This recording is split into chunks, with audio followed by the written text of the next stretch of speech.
Hi, Louise here, and I'm chatting to Kayla, Conrad, and Tom. We're going to be chatting about small-scale events, both inside and outside of DHP, and I'm just going to get their general thoughts on everything going on at the Mo. So, guys, if you could introduce yourself one by one and let everyone know what you're up to. I'm Conrad. I run promotions and marketing at Oslo, and I do gigs in London and Brighton, generally around. And I'm sitting around in lockdown for a long time. Nice one. Oh, also, if you could let us know your lockdown recommendation, if that's all right, musically. So I've got really into, don't ask me why, but out of pure boredom, I've got really into 60s deep soul. Oh, cool. Yeah. So a song that I'd recommend is, if I can find it, Ruben Bell. Yeah. It's Not That Easy. That's my song that I've been playing every single day. Cool. Kayla, do you want to go next? Yeah, hi, I'm Kayla. I'm the trainee production manager at Rock City. So just sort of my job is to work with the artists and touring parties and sort of coordinate the events from in advance till on the day. My lockdown recommendation is probably the album God First by Mr. Dukes. It's a couple of years old now, I think maybe 3, but I've just had it on repeat, so. Nice. Hey, I'm Tom. I look after data and email marketing for DHP, and I also book artists and look after the marketing for So Far Sounds Nottingham as well. In lockdown, as well as the rest of the time, this is my go-to album, Melodrama by Lord, which is 3 years old this week. Happy birthday. Do you know what day it was? I think it was, it was today, 16th. Oh, happy birthday, Lord. Amazing. Oh, great. Really good suggestions, guys. On my end, it's probably Alt J, An Awesome Wave. That's just my go-to chill, beautiful vibe. A good one. Yeah, it's a good one. So you've obviously mentioned that you've sort of been working on events for a while there, Conrad, and that's one thing I realised that maybe everyone doesn't know is sort of a little bit about your history. So how long have you been at DHP for, or how long have you been working in events for? So maybe if we start with Conrad, just because I've just been chatting to you. Sure. I've been at DHP since November, so that was a couple of months there before we had to close the venue. But originally, before DHP, so I had my own promotion companies doing gigs in Brighton. I've been in London for a couple of years, but was mostly doing Brighton because that's where I grew up and where I was kind of known for doing shows with agents and venues and stuff. So I started off, the first gig I did was ridiculous. I did it in a basement club. So I did a club night in a basement venue that was tiny. It was like 120 people. Yeah. I had no idea what I was doing. I had no PA. So I hired in this PA. Yeah. That it just, the PA I got in was absolutely, it didn't need a PA. It's a 100-cap venue. You could just play.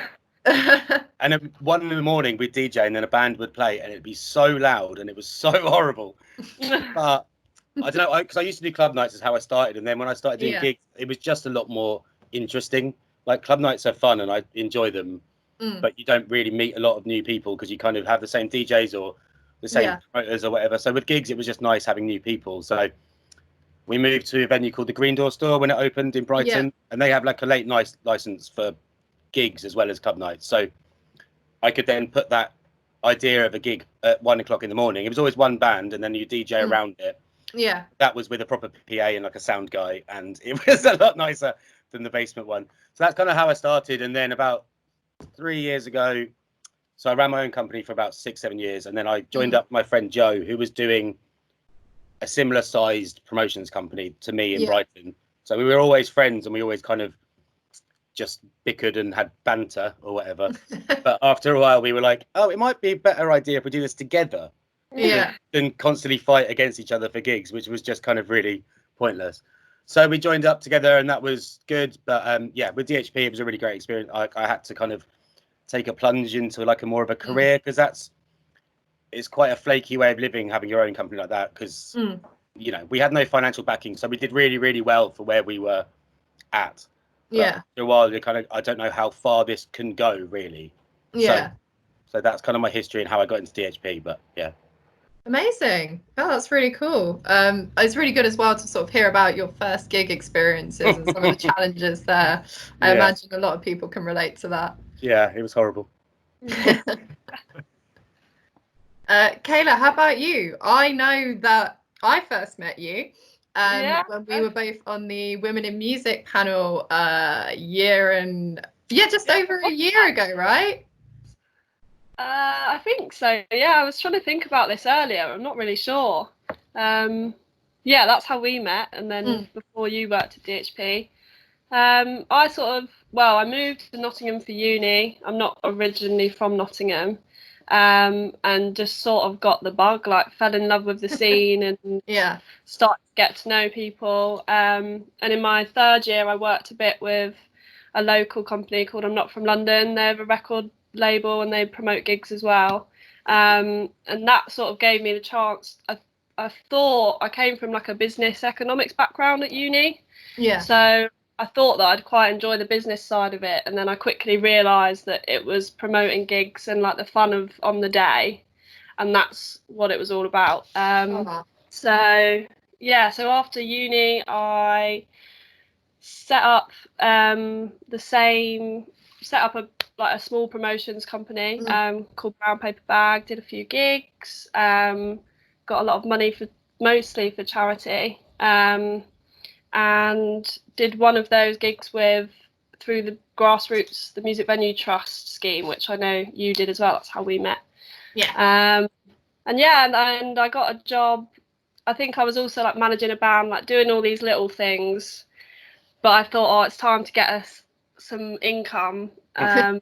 So I thought I started working at Rock City behind the bar. And the intention was kind of to worm my way in, and somehow it worked, and I'm here. So Well done. Successful worming. Well done. yeah, it was a good worm. Thanks, guys. Amazing. How about you, Tom? You've been at DHP quite a while now, right?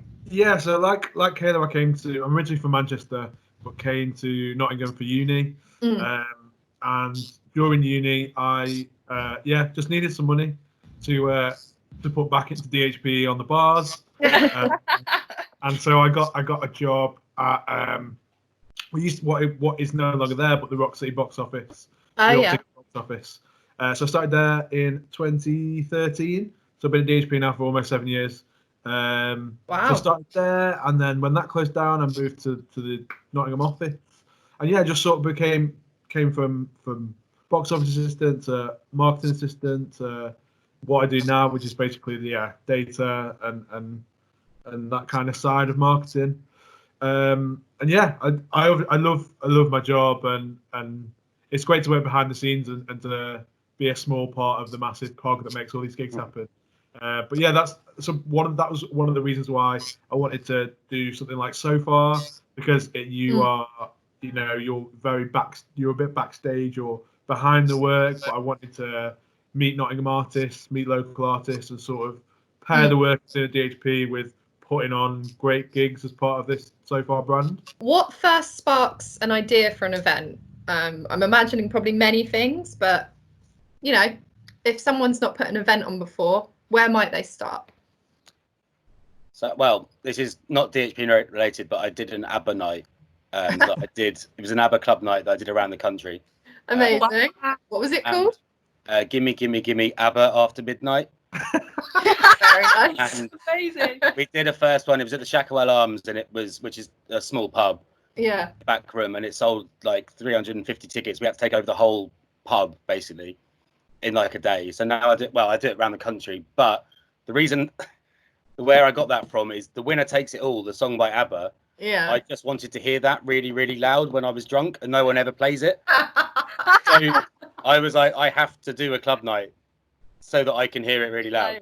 So I based a whole club night around that one song, and that's still my highlight of doing it, because I hate all other ABBA songs now, but that one is still a great song.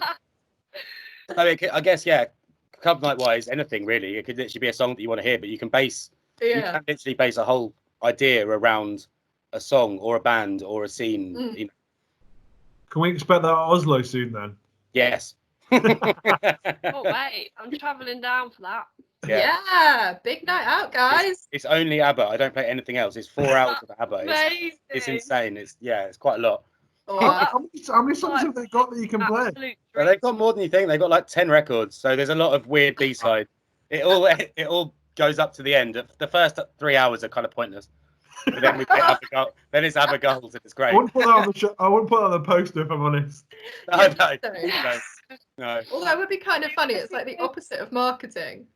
Yeah. I can see it. Like I could see you saying that. Anyone who knows you would be like, "Oh, that's kind of funny. I want to go." The first 3 hours are kind of pointless. I'd prefer it if they weren't there for the first bit because they just go, "This isn't ABBA." It's like, it is ABBA. I'm only playing ABBA. They're like, "I don't know this one." It's like, that doesn't mean it's not ABBA. Fair.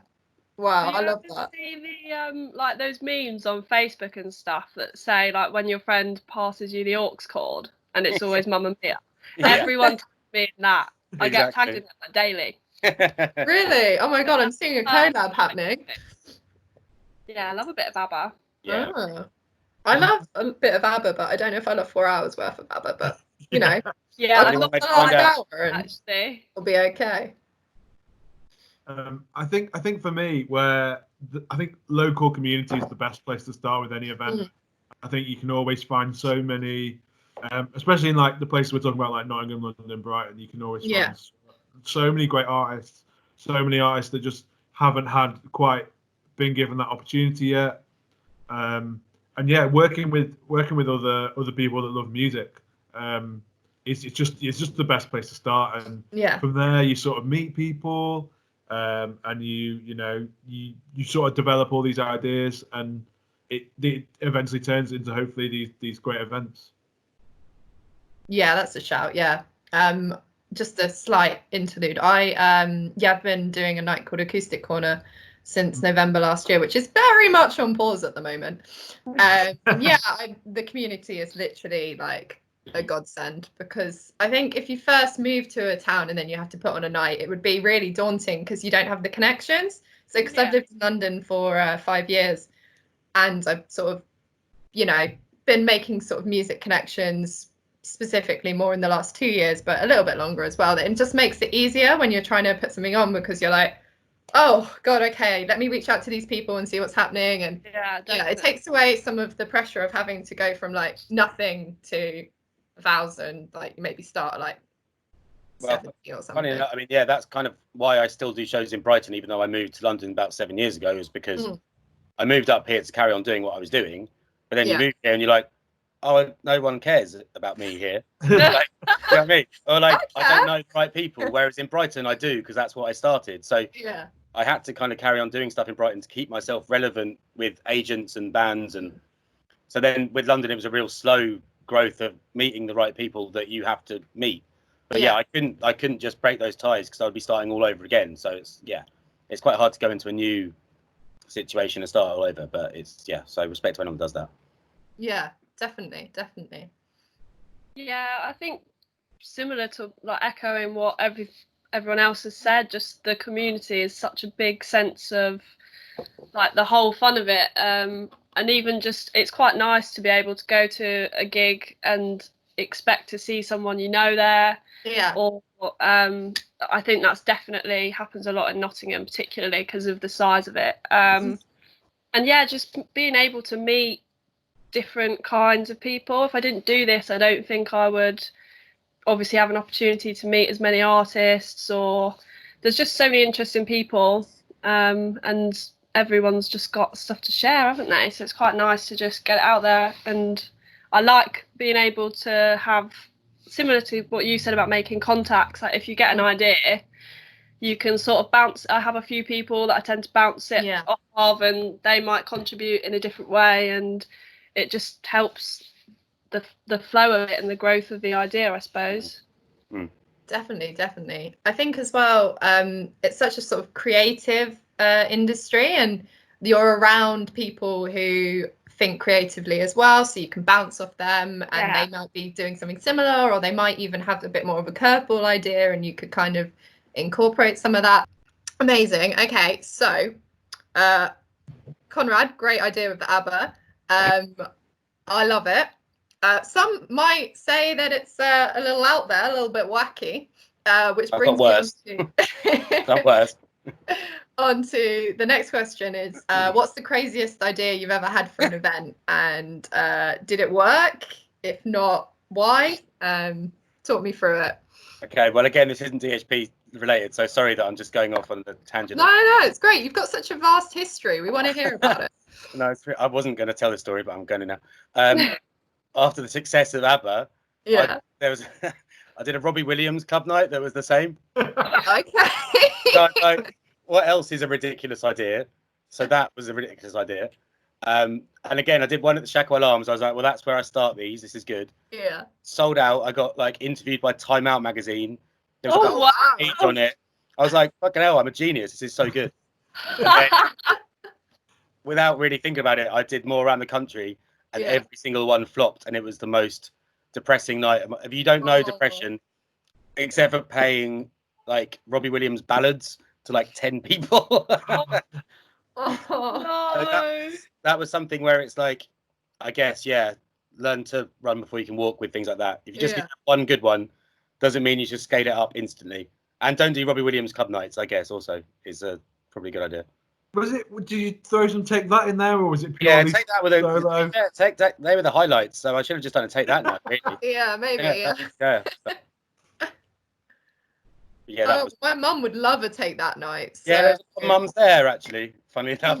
I can imagine. I don't know. I think Take That night's got potential. So if you want to run with that one, Conrad, and maybe just do like a Robbie Williams segment. I don't know how well that'll go down in Nottingham, if I'm honest. Really? Okay. Yeah. I think that's it then. It's a London thing. It's a Shackle Alarms thing. I think what is great about London every time I've been is that you can do anything and there will be like an audience for it. Yeah. There's so many like niche ideas and people will go. Yeah. Yeah. Well, sometimes. Well, no, your Shackle Alarms one did well, right? It did, yeah. No. Yeah. So basically, London is the hub of all crazy ideas, and anything will work in London, but it won't always translate. That's what we've learned. That's true. Oh, amazing. How about you guys? Any other crazy ideas that you've tested out? It's not exactly a crazy idea for an event, but it was just the sort of first thing that popped into my head when you mentioned it. There's a festival I work every year. It's called Wilkstock. It's near Stevenage down south, and it's not related to DHP, but we had a band play a few years ago, and I always think you can tell a lot about a band by their rider and by what they're for. And these guys were like headlining on the Sunday, and all they asked for was like 3 hot meals, some lemon and like honey tea, and that was it. So I was like, oh, they're obviously like a nice, like easy people. And then they put they also asked for a toy donkey. I think people do it like sometimes to check that you read the riders, or people just like asking for individual things. So I searched for a toy donkey. I couldn't find one anywhere. And then the landowners of the festival, it turned out, had a pet donkey. So I organised for like all the music to be turned off backstage, and we brought the donkey backstage, and they got to pet it. And that was quite cool. I don't know how that worked out, but we somehow pulled it off, and they were pretty impressed with that. That's great. I love that. That's so great. Oh, I mean, I don't know how I'm going to follow that story. It seems rubbish compared to that. I think the most out there ideas that I sort of work with are I don't know if you guys know so far, but it's like the weirder the venue, the better it is. Yeah. So to turn what is just an odd space into essentially a gig venue is. So me and the team have done down the caves. In obviously various coffee shops and restaurants, and then theatres, just to find a space that would work. And the weirder the better is, but it's sort of more fulfilling when it comes off, and enjoy it, and it's all part of the experience. That's amazing. Cool. On the caves, do you have a video of that? Yeah, for sure. It was I need to see it. It was in Nottingham on Derby Road, and it was beneath a barber's. Oh. Ah, You walk in, it's just a barber shop, and then you go down the stairs, and it's a really big cave. It was a really cool venue. oh, nice. Cool. Very cool. Oh man. Well, I feel very inspired. I'm gonna see if I can think of a few wacky ideas and get them started whenever things return to a bit more normality. Okay. So we've talked about some events going really well, some events going less well. What do you use as factors when you're trying to figure out if an event is going well or if it's going to go well on the day? What sort of things do you look at? Ticket sales. Fair, yeah. It's quite a major one for gigs, to be honest. Yeah, I don't know. There's definitely a way when you're, Kayla will know, like when you're advancing things, you can definitely tell if a show's going to be a nightmare. Like, Yeah. There just seems to be like a kind of tone that a tour manager might use if he's going to be an arsehole. Or like you see the production and you're like, I just know this is going to be horrible. But I can't really put it into words, but you just know there's something that you're like, yeah. But I think Conrad's right. Particularly in the advanced process, you get an idea of what kind of production they want on stage, and often there are things that aren't always feasible, and you just sort of have to iron out the cracks before the day. And I think some people are really willing to do that and see how you can make stuff work together. But sometimes when you get people who are quite like, no, this is the way it's going to work. We've had things before that literally don't fit on our stage, because Rock City is quite a small stage. So you can always tell by people's attitudes to those kind of things what they're going to be like on the day. And they're riders. I'm going to keep saying it. They're riders. Yeah. You need that on a t-shirt. I'm judging your rider. Yeah, I do. I judge them all. I would say, ticket sales for sure.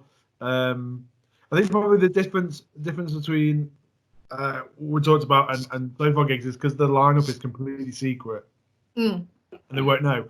Like I've had gigs where just the mood of the room. If you see people smiling and like nodding your head, it's all really good signs. But then there's some gigs that have just fallen flat.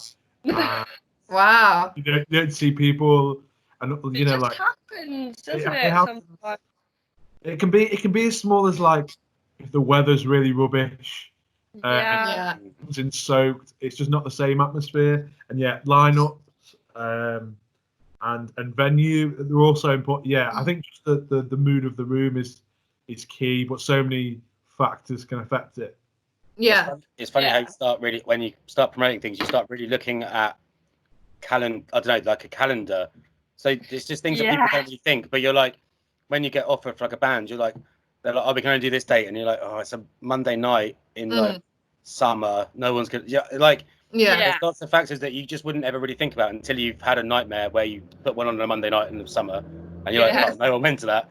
So you're like, oh, it's a bank holiday Saturday, where actually people don't really go out on that Saturday. They go out on the Friday and the Sunday. Yeah. And actually, Saturday's not really a big night, but you think it's, there's things that you start to realise the longer you do it. That weird factors that you don't really think about. And you avoid any like huge football games. Exactly. Yeah, just stay clear. Yeah, definitely. One of my favourites was I put in a show at Notting Hill Arts Club, and the way the room's set up is like a gig on one side, but they have like a bar on the other side. It's kind of connected, but they were showing the World Cup semi-final, and I had a gig on at the same time. Oh, you're kidding! I'm so angry on your behalf. And like normally, I mean, but it was the one where, I don't know if anyone cares, but Germany beat Brazil 7-1, so but it was quite an insane game.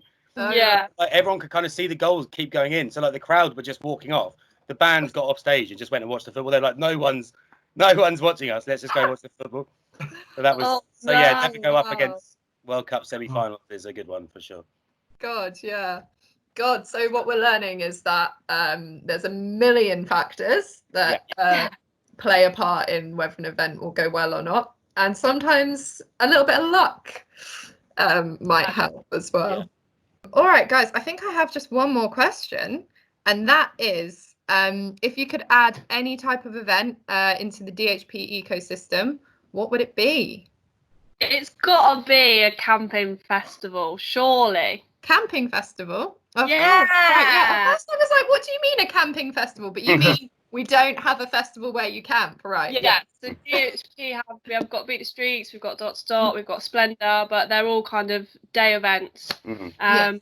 I just think the next step is just get the tents out. Let's have Get the big days. tents out. Okay.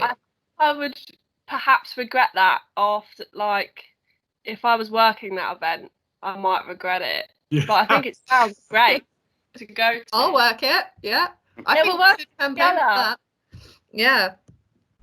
I would back that. I can't beat that answer. As long as there's a hotel nearby and I don't have to camp. But I back that answer. I'd love to see.